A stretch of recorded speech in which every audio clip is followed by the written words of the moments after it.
Fala pessoal, tudo bem com vocês? Estamos aqui para mais um vídeo da nossa série de aulas, né? Vamos chamar de aulas sobre a Confissão de Fé Batista de Londres de 1689, que é essa confissão aqui. Vocês podem observar que nesses momentos já aparecem aí serras elétricas, cachorro passando, pessoas na rua conversando, etc, etc. Mas não é isso que vai nos impedir, porque o conteúdo está muito fenomenal e hoje talvez seja um dos temas mais importantes que será tratado nessa confissão de fé, que vai falar sobre a Bíblia Sagrada. Se é uma confissão que ela tem o propósito de educar os cristãos na fé bíblica, é óbvio que ela precisaria começar falando sobre a Bíblia Sagrada.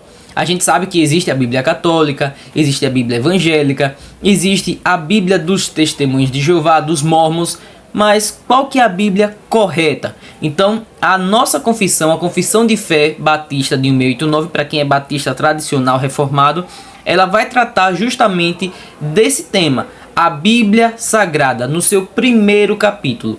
É importante lembrá-los que essa série ela vai ter 32 capítulos trabalhados aqui por nós, certo?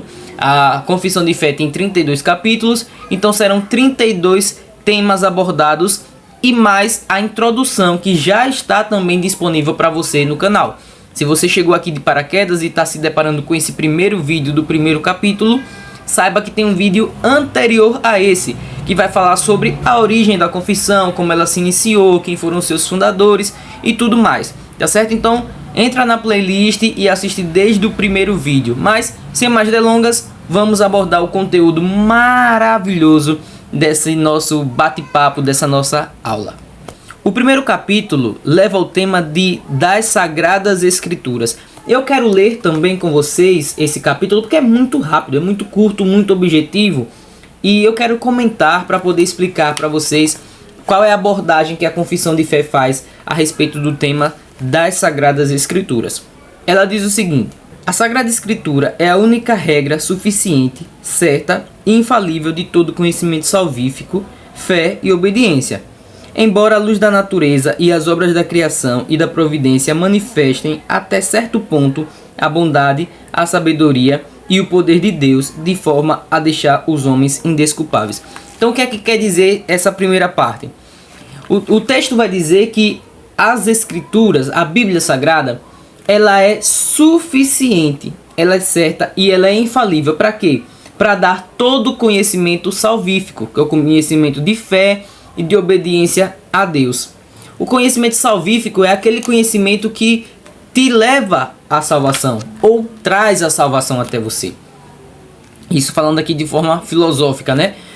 Porque a gente sabe que muitas pessoas sabem quem é Deus. Se você chegar na rua, chegar para o seu vizinho, para qualquer pessoa e dizer: você ama a Deus? Ela vai dizer: eu amo. Você sabe quem é Deus? Sei. Você sabe quem é Jesus? Sei quem é Jesus. Mas esse conhecimento que essas pessoas têm sobre quem é Deus, sobre quem é Jesus, não é um conhecimento salvífico. Não é um conhecimento que pode levá-la à salvação.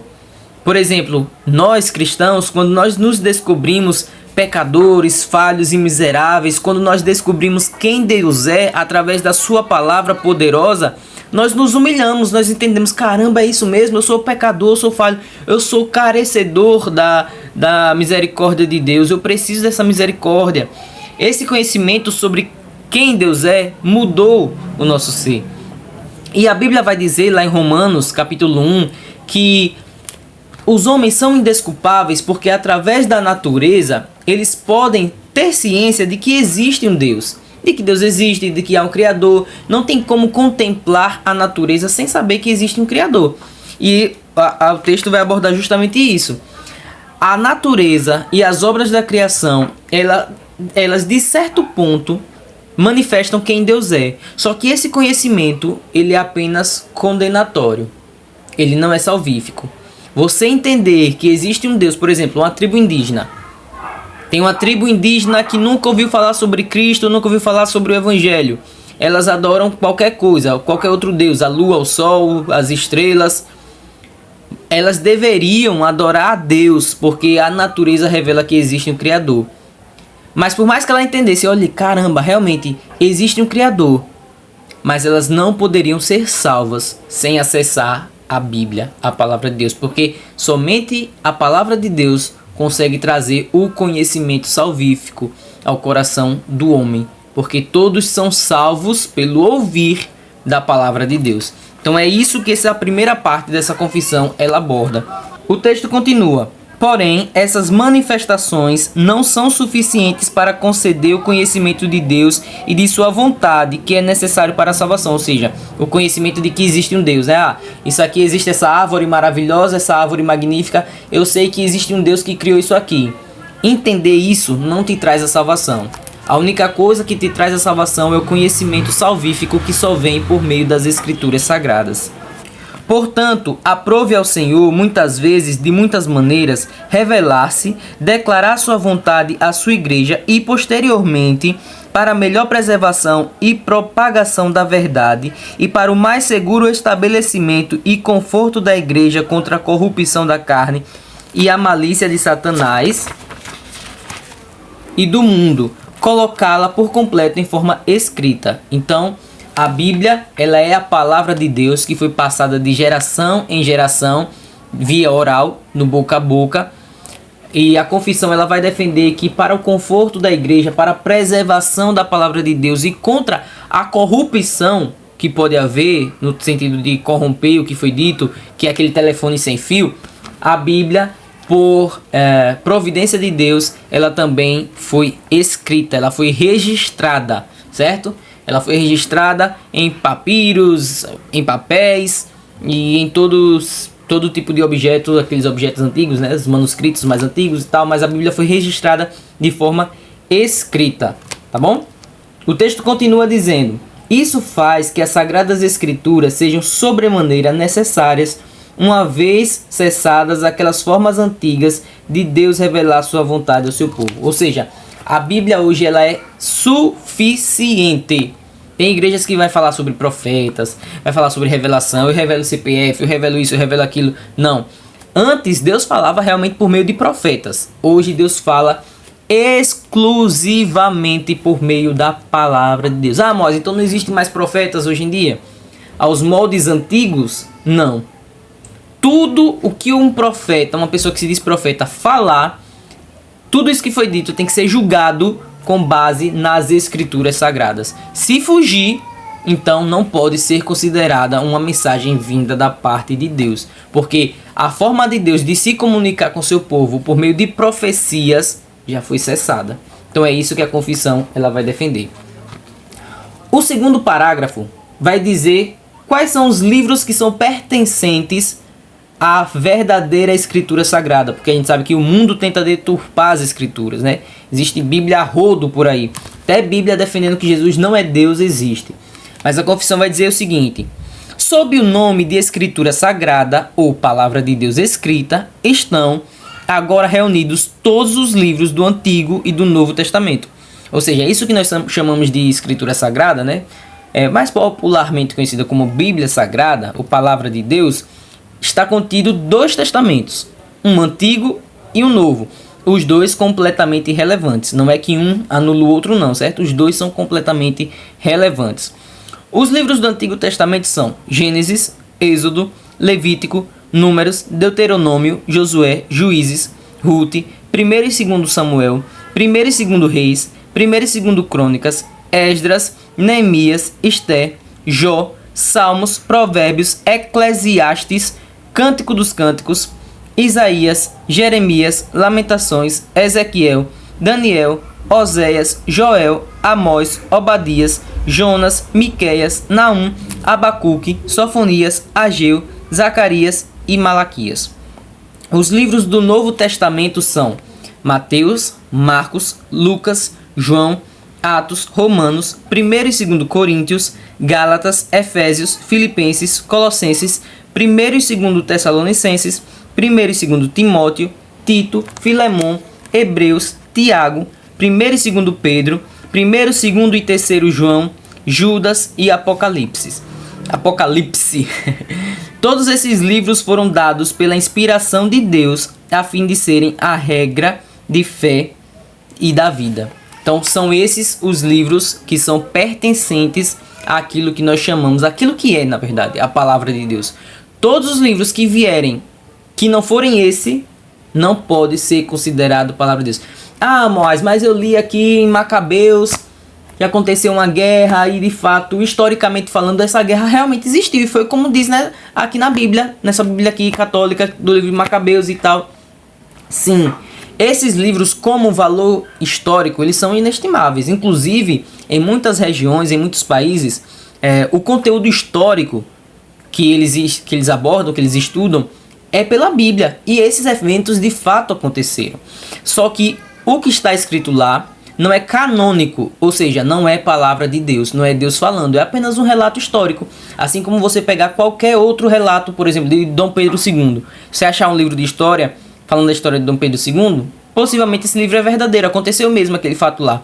Mas não pode ser considerado palavra de Deus, é apenas um relato histórico, tá certo? O terceiro capítulo vai dizer: os livros comumente chamados de apócrifos, que são esses livros que eu acabei de mencionar, que são livros extras, né? São livros acrescentados, não sendo inspiração divina, não são parte do cânon ou regra da escritura e, portanto, não são autoritativos para a Igreja de Deus. Eles não devem, da mesma forma, ser aprovados ou utilizados de forma diferente de outros escritos humanos. Ou seja, eles têm o seu valor, mas são escritos humanos, certo? Pode ser estudado, pode ser analisado, avaliado, mas são escritos humanos e não têm autoridade para reger a Igreja do Senhor. O capítulo 4 vai dizer o seguinte: a autoridade da Escritura Sagrada, pela qual ela deve ser crida, depende não do testemunho de nenhum homem ou igreja, mas totalmente daquele que é a própria verdade, Deus, o autor da Bíblia. Portanto, ela deve ser recebida porque é a palavra de Deus. Ou seja, tem muita gente que diz assim: eu não vou para a igreja não, porque fulano de tal é pastor, se diz pastor, mas que verdade é essa que ele prega se eu vejo ele dar mau testemunho fora da igreja, se eu vejo que ele não é um bom pai, ele não é um bom marido? E aquela igreja ali, por que eu vou para aquela igreja? Porque eu devo crer que a Bíblia é a palavra de Deus. Se aquela igreja ali é cheia de corrupção, é cheia de imoralidade, a confissão, ela está defendendo que a Bíblia, ela deve ser crida como palavra de Deus, porque ela é a palavra de Deus pelo próprio Deus e não por atitudes de homens. Porque homens são falhos, homens são pecadores, homens realmente costumam deturpar a palavra de Deus, principalmente se for um enviado de Satanás. Mas a Bíblia, ela deve ser crida como palavra de Deus, porque Deus é o autor da Bíblia. Então, quando a gente vai dizer, a Bíblia, eu tenho que crer na Bíblia, por quê? Porque eu amo a Deus, porque eu creio em Deus, porque eu creio que Deus é o seu autor. Parágrafo 5º vai dizer o seguinte: podemos ser movidos e induzidos pelo testemunho da Igreja de Deus a uma elevada e reverente estima pelas Escrituras Sagradas. O caráter celestial do assunto, a eficácia da doutrina, a majestade do estilo, a concordância de todas as partes, o escopo do todo, que é dar glória a Deus, a revelação completa que elas fazem do único caminho de salvação para o homem e as suas muitas outras excelências incomparáveis e as suas inteiras perfeições são argumentos pelos quais elas mesmas abundantemente evidenciam ser a palavra de Deus. Então o que o texto está defendendo aqui é que a igreja pode sim nos impulsionar a querer mais, a desejar mais a palavra de Deus. E aquilo que nós vemos da palavra de Deus, o seu estilo, a forma como ela trata com o homem, a forma que ela expressa a majestade de Deus, a glória de Deus, aquilo que ela faz em nós, já são provas suficientes de que ela de fato é a palavra de Deus. E o texto continua: contudo, a plena persuasão e a certeza de sua verdade infalível e autoridade divina provém da obra interna do Espírito Santo, que testemunha pela e com a palavra em nossos corações. Ou seja, a gente consegue entender que a palavra de Deus é a palavra de Deus por tudo que ela faz em nós. Mas, ainda que eu fosse um ateu, e eu lesse a Bíblia e percebesse que a Bíblia de fato faz sentido. João 3,16, Deus amou o mundo de tal maneira que deu seu Filho unigênito para que todo aquele que nele crê não pereça, mas tenha vida eterna. Eu leio aquilo ali e eu digo, eu entendi, Jesus é o Filho de Deus, ele morreu para salvar a humanidade, morreu por todos, para que quem cresce nele não fosse para o inferno, mas ganhasse uma vida eterna, uma vida após essa. Beleza, entendi, mas não creio. Por quê? Porque o Espírito Santo não manifestou a sua obra salvadora no coração desta pessoa que leu. Não porque a Bíblia porque fulano de tal leu a Bíblia e ele não mudou de vida. Porque o Espírito Santo não agiu no coração dele. Não porque a Bíblia é falsa, mas porque o Espírito Santo não agiu no coração desse fulano de tal. É isso que a confissão vai defender. Parágrafo 7º. Nem todas as coisas nas Escrituras são igualmente evidentes em si mesmas, tampouco igualmente claras para todos. Tem coisas que são realmente difíceis de entender. A gente vê debates sobre amilenismo, sobre apocalipse, sobre anticristo, e quem é que chega a alguma conclusão? São coisas realmente difíceis. Mas o texto continua. Todavia, as coisas que têm que ser conhecidas, cridas e observadas para a salvação são tão claramente propostas e desveladas em algum lugar ou outro da Escritura, que não somente os doutos, mas também os indoutos, com o devido uso dos meios ordinários, podem alcançar um entendimento suficiente delas. Ou seja, tem muitos textos na Bíblia que são disputados e são intrigantes mesmo, que você olha assim e diz assim, caramba, não entendi bulhufas. Eu li e não cheguei a conclusão nenhuma. E aí? Jesus volta. É pré-tribulacionismo ou é pós-tribulacionismo? Não entendo nada. A confissão vai dizer que existem realmente esses textos. Mas aqueles textos que são suficientes para nos trazer salvação, como crer que Jesus é Filho de Deus, crer que só existe um mediador entre Deus e os homens, crer que a Trindade é claramente expressa, é o próprio Deus subsistindo em 3 pessoas. Esses textos que são necessários para a nossa salvação, eles são observados por pessoas que têm o mais alto nível de escolaridade e por aquelas pessoas que não têm escolaridade nenhuma. E esses textos eles são igualmente entendidos por todos, porque são textos cristalinos e que o Espírito Santo manifesta o conhecimento em nossos corações. O 8º parágrafo vai dizer o seguinte: o Antigo Testamento em hebraico, que era a língua nativa do povo de Deus do passado, e o Novo Testamento em grego, que na época de sua escrita era o idioma amplíssimamente conhecido pelas nações, visto que foram imediatamente inspirados por Deus e pelo seu cuidado singular e providência, preservados puros em todas as eras, são portanto autênticos, de modo que todas as controvérsias religiosas a igreja deve apelar para eles como autoridade última. O que isso está querendo dizer? Que a Bíblia foi escrita em 2 idiomas. Na verdade, a Bíblia foi escrita em 3. Só que aqui a confissão vai abordar 2. Em 3 porque alguns textos da Bíblia do Antigo Testamento são escritos também em aramaico. Mas ele vai dizer que a Bíblia foi escrita em hebraico, no Velho Testamento, e em grego, no Novo Testamento. E sempre que houver uma discussão ou a gente quiser ter algum entendimento a respeito do que aconteceu, do qual é o verdadeiro sentido, o que é que a palavra de Deus quer nos dizer no texto tal, a gente não pode apelar somente para os textos que a gente tem em português, em inglês, em italiano. Não, nós temos que recorrer às fontes originais, aos textos originais, o grego e o hebraico bíblico. Não os atuais, bíblico, porque foi daquela forma que Deus se expressou. Então, quando tiver algum texto sendo disputado, qual a verdadeira interpretação desse texto? Vamos abrir aqui a minha Bíblia, que é a NTLH, diz isso. A minha, que é a ARA, diz isso. Não, texto original. Debates acadêmicos, debates importantes, debates que são entre textos que estão sendo disputados, que são debates importantes no quesito salvífico, eles devem ser lidos no original. Continua o texto. No entanto, já que essas línguas originais não são conhecidas por todo o povo de Deus, o qual tem o direito de possuir e reivindicar as Escrituras, e é ordenado, no temor de Deus, a lê-las e examiná-las, os textos sagrados devem então ser traduzidos para a língua vernácula, de cada nação a que cheguem, a fim de que, habitando abundantemente em todos a palavra de Deus, adorem-no de maneira aceitável e pela paciência e consolação das Escrituras tenham esperança. Então, os textos devem ser disputados, ter as suas nuances, as suas interpretações que são importantes no original. Mas o povo de Deus tem o direito de exigir a Bíblia Sagrada no seu idioma. Então as Bíblias foram traduzidas. Isso partiu primeiramente ali por Lutero e tal. E é verdade, a gente pode ler sim as Sagradas Escrituras e são traduções fiéis, certo?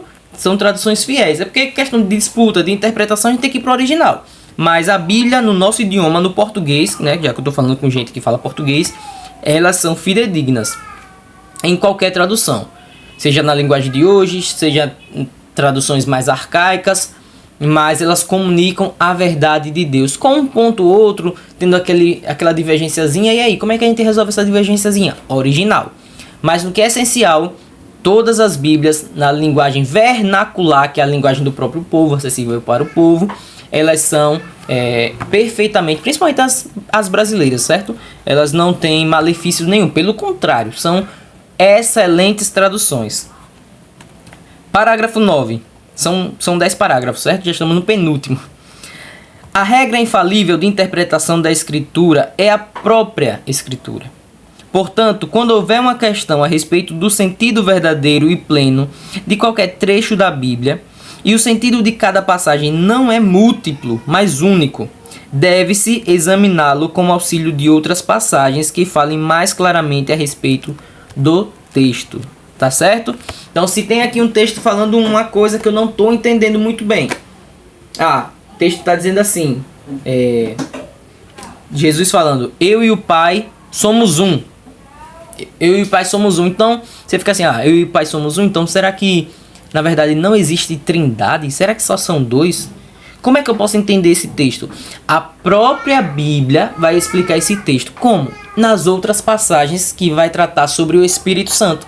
Então, outra passagem traz luz a algum texto que aparentemente é obscuro. Entendeu? É assim que funciona. O capítulo 10 vai dizer: o juiz supremo não pode ser outro, senão a Sagrada Escritura, entregue pelo Espírito, pela qual todas as controvérsias religiosas devem ser assentadas. Da mesma forma, todos os decretos de concílios, opiniões de escritores antigos, doutrinas humanas e espíritos particulares têm de ser examinados pela Bíblia. Devemos descansar na sentença da palavra de Deus, pela qual a nossa fé é decisivamente definida. Então, tudo e todos devem ser analisados à luz da Escritura. A gente sabe que ultimamente saiu aí a notícia, né, o fato de que a Igreja Católica escolheu um novo Papa. E para os católicos romanos, a palavra do Papa e a tradição da Igreja está acima das Escrituras Sagradas. O que nós defendemos é que tudo e todos devem submeter-se às Sagradas Escrituras. O Papa falou isso, falou aquilo. Deixa eu ver aqui se está de acordo com a Bíblia. Não está de acordo com a Bíblia não. Deve ser rechaçado. Está de acordo com a Bíblia. Então ok. Tá validado. Mas tudo e todos devem ser julgados à luz das Escrituras Sagradas. Eu acredito que todo esse texto tem abordado claramente a respeito de tudo que diz respeito às Escrituras Sagradas. Não sei se vocês notaram que faltou alguma coisa, mas eu acredito que não.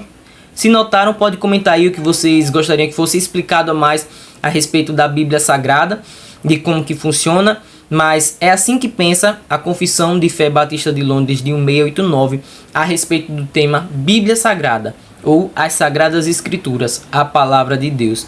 Gente, se vocês ficaram até aqui, o vídeo foi um pouco longo. Se vocês ficaram até aqui, eu agradeço demais, certo? Compartilhe esse conteúdo. Se você é de uma igreja reformada, seja presbiteriana ou batista ou alguma outra igreja que seja reformada, compartilhe esse vídeo para as pessoas que você acha que se interessaram pelo conteúdo. Se inscreva no canal, que é muito importante e ajuda o nosso conteúdo a chegar um pouco mais longe, certo? E nos ajuda também a chegar a 1000 inscritos, que é o desejo desse canal. Forte abraço a todos, que Deus abençoe e até a próxima.